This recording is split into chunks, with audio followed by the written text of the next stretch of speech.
On business today, we always bring someone who is at the highest level of the ladder. We barely have been able to bring someone who is also developing as a business personality or a business lady or a business person. When it comes to that, today has been the perfect opportunity to bring someone in one of those novel and most wanted and also most strongest industries in Sri Lanka right now. Because speaking about the apparel industry, Sri Lanka has been experiencing great strength when it comes to apparel industry in terms of strengthening the economy of the country. And today we can see who this personality is in terms of today's Business Today program. Sithumini Prematunga is the Chief Executive Officer and co-founder of Nails. She holds an advanced diploma in fashion designing from the University of Northampton and holds a Master of Business Administration from the Institute of Chartered Financial Analysts of India, University Dehradun. Sithumini has thorough knowledge and experience in business and corporate governance, marketing research, advertising and communication, international marketing, sales and distribution management. Yes, exactly. So we have Sithumini Prematunga, CEO and co-founder of Nails Stores, joining with us today. She is a young entrepreneur. There's something that we really need in the country these days because of the ongoing situation and also many other factors that are governing, only because we need to see a better Sri Lanka in the future from the side of entrepreneurship and also business ventures. So coming with a business venture that is very young, also with a very young age, we have her in the studio today. Good evening, good to have you on board. Good evening. Great. So speaking about Nails and also your life, now you are a very young personality. You're also an entrepreneur. I mean, that's a proud moment. You're a CEO, you're a co-founder at the same time of a great apparel brand and an industry that is vital to the country when it comes to dealing with foreign nations. Tell us the story. Where did this dream begin and up to this point? First of all, I would like to thank ChannelEye for having me for this program. So basically, like, I started in like 2008.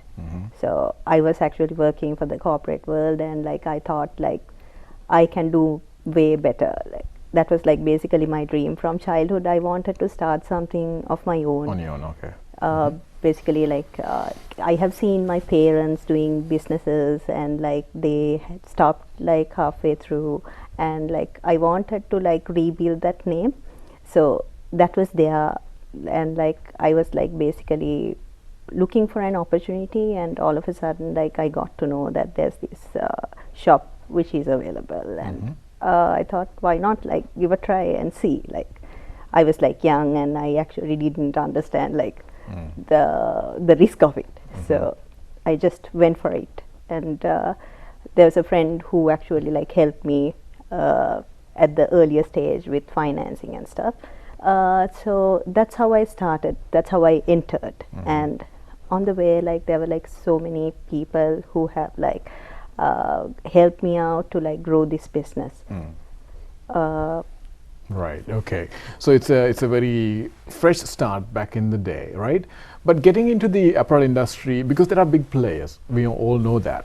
And you being a very young individual and also might not be having the fully fledged knowledge about the apparel industry, you got in somehow.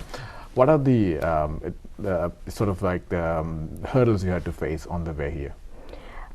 It was not just one, there were like many hurdles. Like basically, like even when we like go and ask from finance institute whether we can get a loan to like improve the business, point blank they just say like no. Based on what? Like because you are new? Yes. Oh, okay. So that's how it used to be, but finally like I can see like a lot of banks are like now trying to like support new upcoming entrepreneurs, which is like a really good thing. Back in like in 2013, of course, like it was not the case. Like you have to like somehow find your like savings and all that, and like figure out like how to put everything together and like build up the business, which is like hard. Then like the growth is also like very slow. But now of course like it's getting better, which is like really good. Like now like I can see like there's a drastic change even with the like COVID, like especially for like women entrepreneurs, there are like so many opportunities. Yes, exactly my point for the next question about being a woman and also being a businesswoman. and also being a lady, because like you have to adhere to all those factors when you run a business as a lady. So how is it like? Because in Sri Lanka you don't see a lot of female entrepreneurs. We do see now, but like that's gradually increasing. But most of the time, even though even in comparison to with the guests we have in the studio here, we mostly see men. Like it's men all the time with different aspects and different industries. But you, being a woman, how is it like being in Sri Lanka and also being a woman and being in business? Well, there was it difficult? Yes. There was like so much of pressure. Like there are like a lot of people who would want to let you down and say like, I don't think you're doing it well. And at the same time, like luckily, like I had like a good supporting system, which actually helped me to come up this far. Yes. So like if it wasn't for my family, parents and my husband, I don't think I'll be here at this level, definitely. So like as a women entrepreneur, like I'm trying my level best to like give opportunities for like mothers like who like struggling ones basically, like who like in Sri Lanka, of course, like financially, if like two are not working, it's like difficult.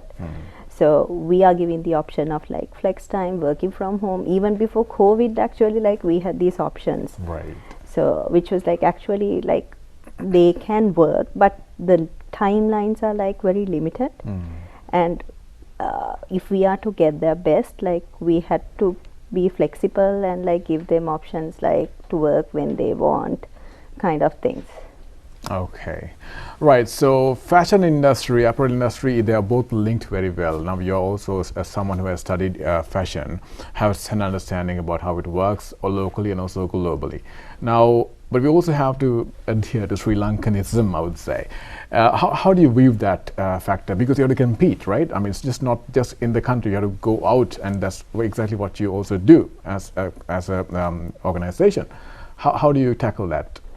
Well, like it's basically like the research part, like we are doing really well, right, so that we can be in par with like the like worldwide like fashion brands.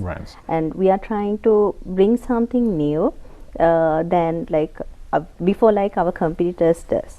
And like I'm very particular about the quality of the products, so that also makes us more like an outstanding brand from the rest, like starting from the material to like the stitching quality. Right. So those things, like we are very concerned. Right. And talking about the economy, now you have to import the material sometimes. You have to export there, but like it's not all the time that you always get to export them back into the countries that you imported from.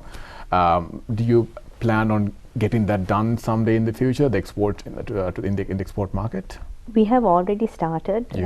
Yes, like with the COVID, of course, like we were like, because we have like 7 branches, and all of a sudden, like I think in 2019 March 14th, we had to shut down all the branches, and only our online stores like making some revenue.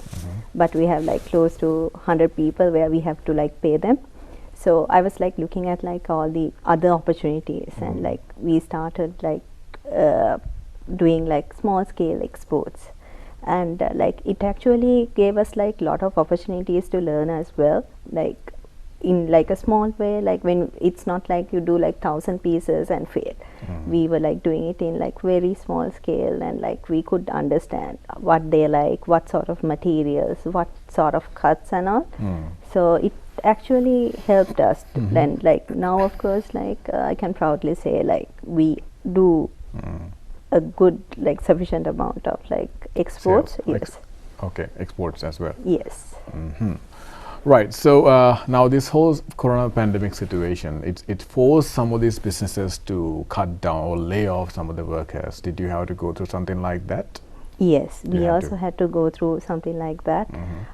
We had like a factory which was running, and like then like it was too much for us to handle like the materials and like and so we basically shut down our factory, and we gave them opportunities to work from home. Like I wanted them to be like more like entrepreneurs, like they started doing their small factories. Right. So that was like basically like I can see like some of them have become like one of our best suppliers after like 1.5 years. Really?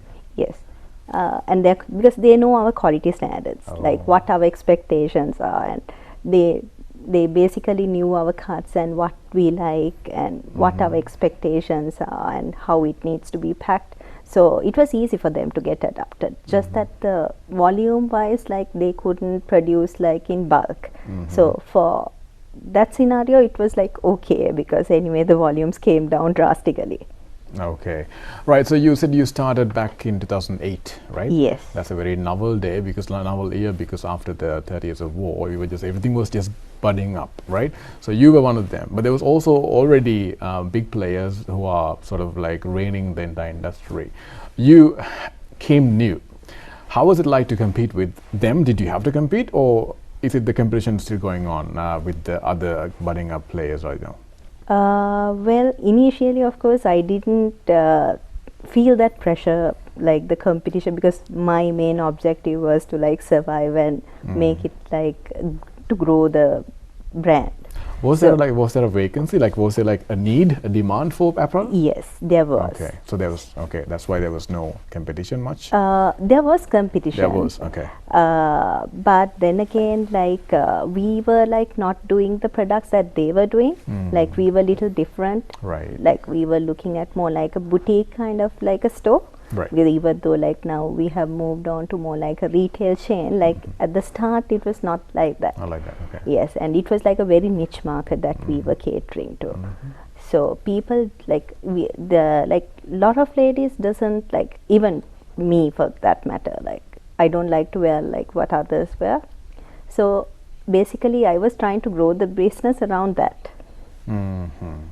So I think I was successful at the start, but like then later on, like we changed our business model and like we went for these retail clothing chains, and where we started for like mass production.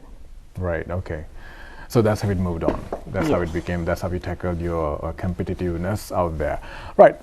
Big question, why not men's clothes, gents clothes?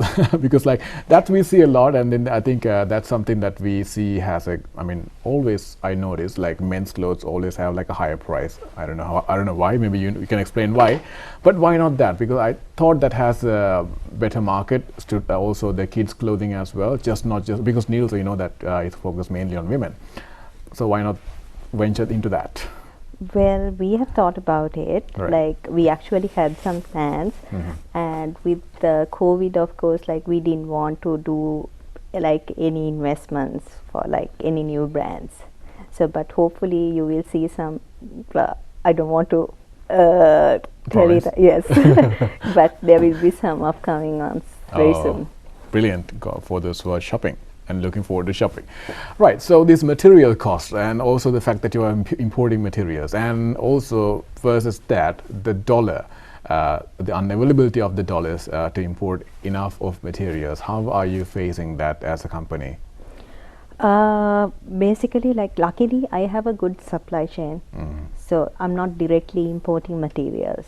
And like when you have like a strong supplier base who has the capacity to like bring materials down, you don't have a problem. And the other advantage that I have is like I'm good at like working out something with the available materials and bring something new, like with embellishments and prints or anything. Like even if it's like a plain color material, I can turn it into like a different product. So I think that, so we like, even though like a lot of people say like there's a scarcity in materials, like I actually don't feel that there is a scarcity. Probably it's because of the design knowledge also. So that's not because of the scarcity of the material is not going to directly affect it. I think always like as an entrepreneur, like you have to find a way to Innovative, like innovative ideas. Actually, like you can find a way. It's just an excuse that a lot of people give, I guess. Exactly. I think the fact that you also opened up an online store is also like a good way to overcome the entire grinding hold of the industry, because then you can sell everything online as well at the same time. So About the you also have the education in fashion, like as you mentioned earlier. Do you think that's important for someone who gets into the business or the industry to have fashion education as something that's going to be like a weapon for them to maneuver throughout the industry? Is it mandatory? Do you think that adds something to it? Of course, yes, it does add something, but of course, like it's not mandatory. If you have a passion, I think like you should go for it. And like me for that matter, like I never had this fashion degree or anything at the start when I started. So eventually, like I wanted to learn. Like I think that was like after like 5 years, I wanted to know exactly how to do something. Right. So I feel no, it's not mandatory Not to. so very? Okay, but it helps you, doesn't it? It helps you, To yes, understand the definitely, market? yes. It does Okay. help you. Right. Okay. So you are in the fashion industry at the moment, apparel industry at the moment. You manufacture garments, but those who are currently in this apparel industry, they some of them do have other businesses, right? It shows that Sri Lanka is a good ground for starting a business, because there are so much of demand and so much of opportunity left out and untouched and untapped. Do you also agree with this statement? Do you think Sri Lanka is a good place to start a business?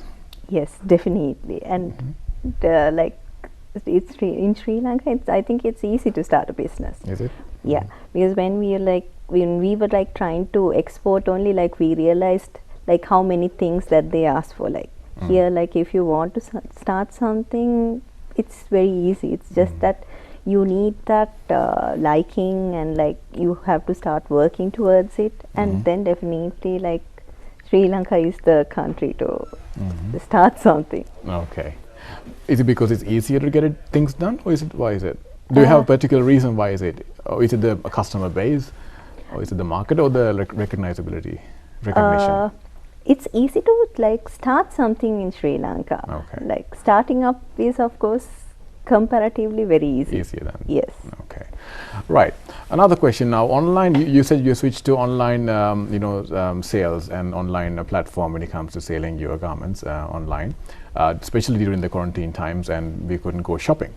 But there is a lack of tendency to go online, especially women, because it's not easy to find the perfect fit, right? Well, how do you tackle something like that?